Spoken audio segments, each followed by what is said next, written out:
नमस्कार दोस्तों, doctor Mahesh video में स्वागत करता हूं। सबसे पहले आपको वीडियो लिंक में नीचे सब्सक्राइब करना है तो आपको डेली अपडेट्स मिलते रहेंगे। 13 तारीख को मॉर्निंग में एक CNBC आवाज़ पे एक न्यूज़ आई थी क्रिप्टो करेंसी के रिगार्डिंग कि गवर्नमेंट उसको रेगुलेट करने जा रही है। उसके कुछ उन्होंने क्राइटेरियाज रखे हैं। तो अभी हम वो 1 मिनट का छोटा सा एक वीडियो में आपको दिखाऊँगा, फिर उसके बाद हम बात करेंगे। बिटकॉइन जैसी वर्चुअल करेंसी पर तमाम मतभेद के बाद आखिरकार सरकार इसके रेगुलेशन के लिए बिल लाने की तैयारी में जुट गई है। हमें मिली एक्सक्लूसिव जानकारी के मुताबिक बिल के तहत मौजूदा स्वरूप में वर्चुअल करेंसी के कारोबार पे रोक लगाने का प्रस्ताव है, लेकिन किसी संपत्ति के एवज में क्रिप्टो टोकन जारी करने की छूट यहाँ मिल सकती है। विस्तार से क्या खबर है समझते हैं हमारे economic policy editor Lakshman Roy से। लक्ष्मण, ये बताएं कि आखिर बिटकॉइन जैसी वर्चुअल करेंसी के रेगुलेशन के लिए जो बिल लाने की तैयारी यहाँ पर की जा रही थी, उसको लेकर क्या प्रस्ताव आया है, उसमें क्या नया आया है?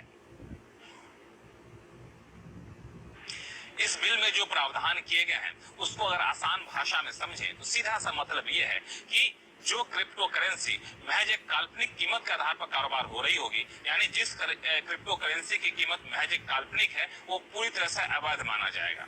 और अगर कोई क्रिप्टो करेंसी के एवज में कहीं कोई संपत्ति है या फिर किसी संपत्ति के एवज में क्रिप्टो करेंसी जारी की गई है तो वो वैध माना जाएगा।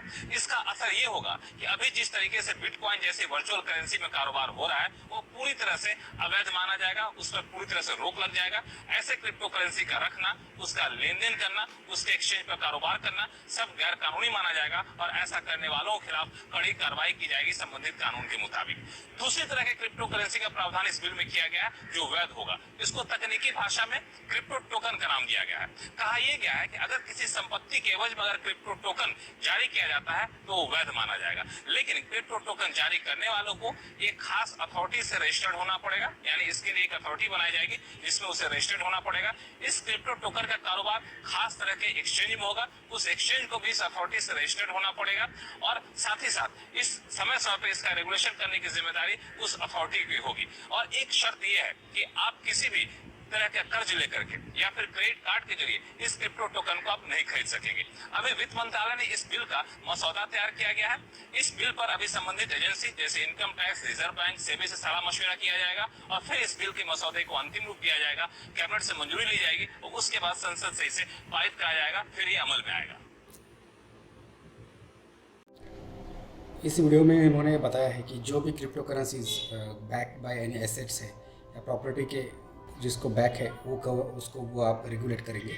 जैसे कि आप मान लीजिए कि अपना नोट्स है, जो नोट्स है जितना भी गवर्नमेंट नोट्स छापता है तो उसको वो गोल्ड से बैक रखती है कि गवर्नमेंट के पास कितना फॉरेन एक्सचेंज है या फिर गवर्नमेंट के पास कितना गोल्ड रिजर्व्स है, उस हिसाब से वो नोट छापे जाते हैं। ना कि कुछ उसको हम अनलिमिटेड तरीके से नोट छापेंगे।